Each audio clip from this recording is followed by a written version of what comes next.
Hello everyone, this is Akanksha Rai and I welcome you all to my channel.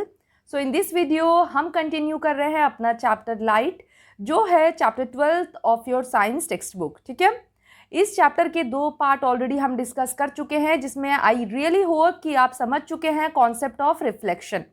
Reflection के to laws हमने पढ़े जिसमें हमने पढ़ा the incident ray, the reflected रे and the normal all lie in the same plane at the point of incidence।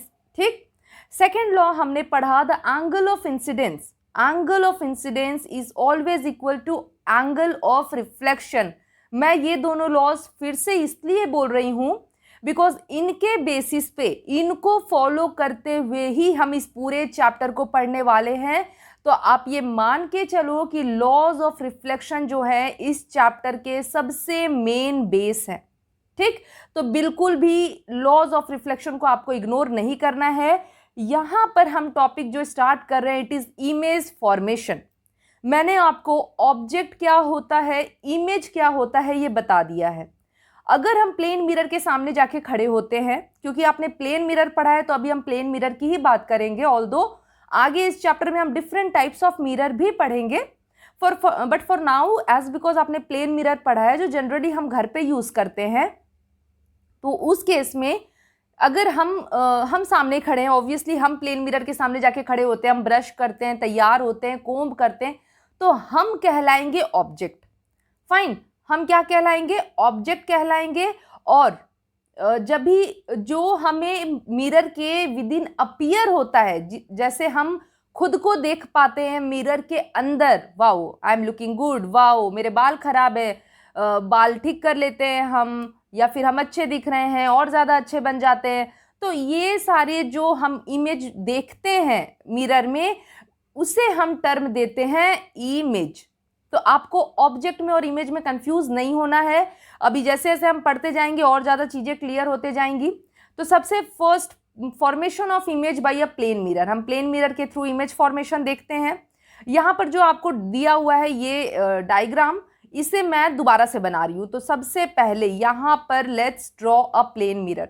तो हमने जब भी हम प्लेन मिरर बनाते हैं ना, हम ये पॉलिशिंग करते हैं। ये जो मैं बना रही हूँ ना, ऐसा नहीं मुझे कोई डिज़ाइन देने का मन कर रहा है, नहीं, मैं ये प्लेन मिरर को दिखाने के लिए बना रही हूँ कि ये मिरर है बेसिकली। एक साइड आप घर पे भी देखते होगे ना कि मिरर में एक साइड आप देखते हो, दूसरा साइड पैक्ड रहता है, वो किसी भी चीज़ से वो पैक्ड होगा। आप घर पे जो मिरर देखते होगे वो या तो वुडन या फिर प्लास्टिक की एक लेयर से पैक्ड रहता है। क्यों? क्योंकि उसके वन साइड पे ही रिफ्लेक्शन होता है। ठीक है, वन साइड पे ही रिफ्लेक्शन होता है। तो यहाँ पर ये प्लेन मिरर हो गया। फाइन, यहाँ पर you can see this thing. तो ये है ऑब्जेक्ट। मान लो आप ही खड़े हो, ठीक, आप खड़े हो यहाँ पर। अब यहाँ से क्या है, एक इंसिडेंट रे आके यहाँ फॉल कर रहा है। अब यहाँ पर ऑब्जेक्ट से एक सेकेंड लाइट जो है वो फॉल हो रही है एट दिस पॉइंट।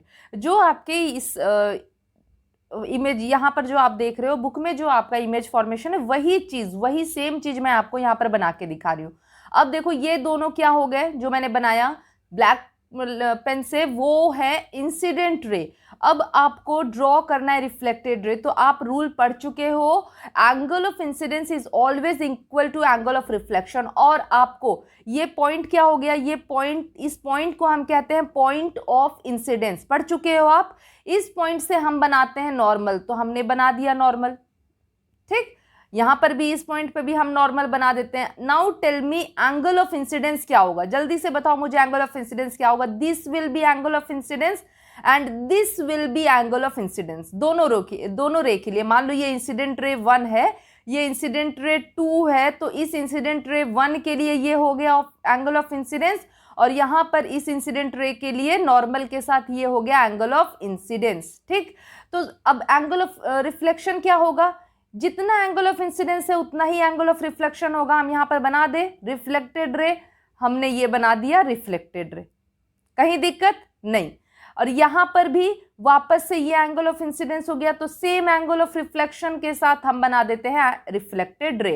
अब यहाँ पर आप कंफ्यूज नहीं होना कि मैम यहाँ पर तो लाइन जो है आपने ये वाली लाइन बनाई है वो तो यहाँ है नहीं, वहाँ पर छोटे फॉर्म में दिखाई गई है। ये मैं भी छोटा कर देती हूँ, आप कंफ्यूज ना हो इसके लिए। मान लो कि मैंने भी क्या कर दिया, छोटा कर दिया इस लाइन को, ठीक। अब ठीक है, जैसा वहां पर दिख रहा है डायग्राम, यहाँ पर भी वैसा ही दिख रहा है, मैंने कुछ अलग से नहीं किया। यहाँ पर ये नॉर्मल लिखा हुआ है, डेजिग्नेट किया गया, ये हम कर देते हैं, ये हो गया एन, ये हो गया एन डैश, ये है पॉइंट सोर्स एस, यहाँ पर इसको P लिखा गया है, ये रिफ्लेक्टेड रे Q, मिरर को दिया गया है नाम M एंड M डैश, ठीक। यहाँ पर ये पॉइंट को कहा जा रहा है A एंड इस पॉइंट को कहा जा रहा है B। ये सारी चीज़ें हो गई। अब बताओ, अभी यहाँ पर मैं आपको बहुत ज़्यादा नहीं दिखा पा रही हूँ, बट मैं आपको यहाँ पर दिखाती हूँ। मान लो कि ये जो ए पी और बी क्यू दिख रहा है, आपको दिख रहा है ना, ए पी गया है और ये बी क्यू गया है। ये दोनों ऐसे जाते हैं कि ये दोनों कहीं मीट नहीं कर पाते, दोनों एक दूसरे से फार अवे जाते हैं, ठीक है। जो ये रे गया है रिफ्लेक्टेड रे, और ये जो ये दोनों कहीं मिल नहीं पाते, ये दूर जा रही है, हम देख रहे हैं, ठीक। तो इनको मीट करवाना होता है, हमें क्या करवाना होता है, हम मीट करवाते हैं, क्योंकि हमें ज़रूरत है इमेज फॉर्मेशन की। अब उधर तो मीट नहीं कर रहा, आगे तो उनके मीट करने का कोई चांस नहीं दिख रहा, तो हम क्या करते हैं ना, जहाँ पॉसिबल हो हम इसको पीछे की तरफ ले जाकर मीट करवाते हैं। और एज बिकॉज ये रियल मीटिंग नहीं हो रही है, ये हम करवा रहे हैं, ये एक्चुअल मीटिंग नहीं है, इसीलिए इसको हम डॉटेड लाइन से बनाते हैं। और ये हमने बना दिया इस पॉइंट पे, जहां पर वो मीट कर रहे हैं, इस पॉइंट पे हमने ये दे दिया, ठीक। अब इसको हम ऊपर से मीट करवा दिए इससे, और इसको हमने नाम दे दिया एस डैश। यही चीज आपकी यहाँ पर दी गई है, तो ये दोनों बराबर एक ही जैसे हो गए बेसिकली। यहाँ पर दिखाया क्या गया है, तो जिन पॉइंट्स को दिखाया गया, पहले तो आपको आई होप कि आपको ये समझ में आ गया होगा यहाँ पर क्या केस है। अब कौन कौन से पॉइंट्स मेंशन है ये हम देख लेते हैं। तो सबसे पहले कंसिडर करें पॉइंट सोर्स जो S हो गया, मैंने आपको बताया कैसे। ये M और M डैश मिरर पे आप क्या करो, उसके फ्रंट में रख दो, उसके सामने रख दो। अब यहाँ पर दो रे SA और SB, कौन कौन से, ये SA एंड SB, इन दोनों को आप फॉल करवाओ मिरर पे। तो ये क्या हो गया, इंसिडेंट रे। इनको A और B नाम दे दो, दे दिया हमने। नॉर्मल ड्रॉ कर लो आप AN और BN डैश, ठीक है। हमने देखो लिखा है ना, draw the normal AN and BN dash, yes कर लिया हमने। अब आप रिफ्लेक्टेड रे बनाओ AP एंड BQ, हमने बना दिया, ये हो गया AP, ये हो गया BQ। समझ में आ रही है चीजें, okay. Making angle PAN is equal to SAN। PAN कौन सा एंगल हो गया, दिस वन PAN, ये वाला एंगल। और SAN एंगल कौन सा हो गया, let me use a different colour for this, तो ये हो गया SAN, ये वाला एंगल। ये दोनों कौन हो गए, ये हो गया एंगल ऑफ इंसिडेंस, ये हो गया एंगल ऑफ रिफ्लेक्शन। समझ में आई स्टोरी। सिमिलरली यहाँ पर दिया है कि QBN जो है, ये वाला एंगल, आप मैथ्स में पढ़ते हो, बहुत तेज हो आप, वो इक्वल होना चाहिए SBN से, angle of incidence and angle of reflection. Again कोई नई चीज नहीं है, हमें पता है ये रूल, ऐसे ही हम करते हैं रूल लॉज ऑफ रिफ्लेक्शन में। तो यहाँ पर नेक्स्ट लाइन देखें, the two reflected rays AP and BQ when produced backward produce किया, ये देखो ये पीछे की तरफ, appear to meet at point S, actually नहीं मीट कर रहे, अपीयर हो रहा है, ऐसा लग रहा है कि वो मीट कर रहे होंगे, ठीक है। हमने क्या कर दिया, S एंड S डैश को अब ज्वाइन कर दिया, see this line, join the point S and S dash कर दिया। The resulting S dash cuts the plane mirror MM at the point of O, इस पॉइंट पे दोनों कट कर रहे हैं प्लेन मिरर को। और मेजरिंग वी फाइंड दैट, अब इन सारी चीजों को स्टडी करने के बाद हमने क्या पता किया, S dash O is equal to OS, क्या है ये देख लेते हैं। तो यहाँ पर अगर चीजों को थोड़ा हम क्लियर कर दें, तो S dash O क्या हुआ, पहले तो ये देख लेते हैं, ओके। ये चीज S डैश O, ये पार्ट हो गया SO, और ये पार्ट हो गया S डैश O, और ये दोनों, this one and this one, both of these are equal, clear. Angle SOM dash is equal to angle SOM। अब ये देखे क्या है, तो SOM ये पार्ट हो गया, ये चीज, ठीक, और S डैश OM हो गया ये पार्ट। तो ये दोनों एंगल भी क्या होंगे, इक्वल होंगे। और कितने होंगे, 90 डिग्री। जैसे ये यही वाला केस है ना, ये एस है, ये एस डैश है और ये ओ है, तो बोला गया है ये एम हो गया, ठीक। और यहाँ पर एम डैश हो गया इधर, तो ये बोला गया है एस ओ एम डैश, मतलब this one, and S dash O M dash, मतलब ये वाला। ये दोनों एंगल जो है वो 90 डिग्री है। यस वी नो, एक तो इक्वल है और इक्वल के बाद कितने हैं, तो 90 डिग्री। यहाँ पर इन सारी चीज़ों को वापस से हम हटाएं तो सबसे पहले पढ़ें, we therefore observe that for point source S, किसी पॉइंट सोर्स एस के लिए image formed by a plane mirror is as far behind the mirror as the object is in front of it। तो इससे हम क्या prove करेंगे, यहाँ पर हमारा पॉइंट सोर्स S था, यहाँ पर हमने पॉइंट बनाया O जो कहाँ था, मिरर पे लाई कर रहा था, और इसी के नीचे यहाँ पर S डैश पे इमेज बन रहा था।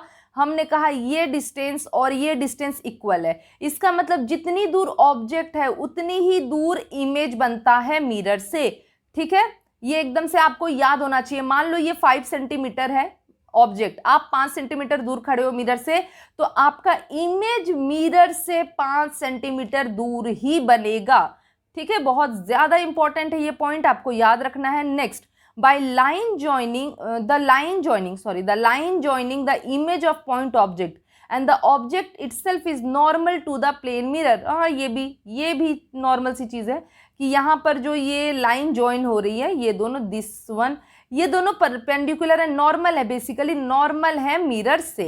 नॉर्मल का मतलब 90 डिग्री फॉर्म कर रहे हैं, यहाँ पर तो देखा ना हमने, यही चीज, ये 90 डिग्री फॉर्म कर रहे हैं, मतलब कि दोनों नॉर्मल है, परपेंडिकुलर है।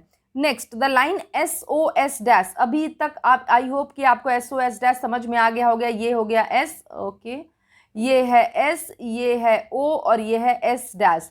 ये क्या कर रहे हैं, ये दोनों जो लाइन है वो is bisected by the plane mirror because S dash O is equal to O S, मतलब प्लेन मिरर को 2 हाफ्स में ये डिवाइड कर रहे हैं। ये दोनों लाइन जो है 2 पार्ट्स में डिवाइड हो जा रहे हैं क्योंकि एस डैश ओ और ओ एस दोनों इक्वल है।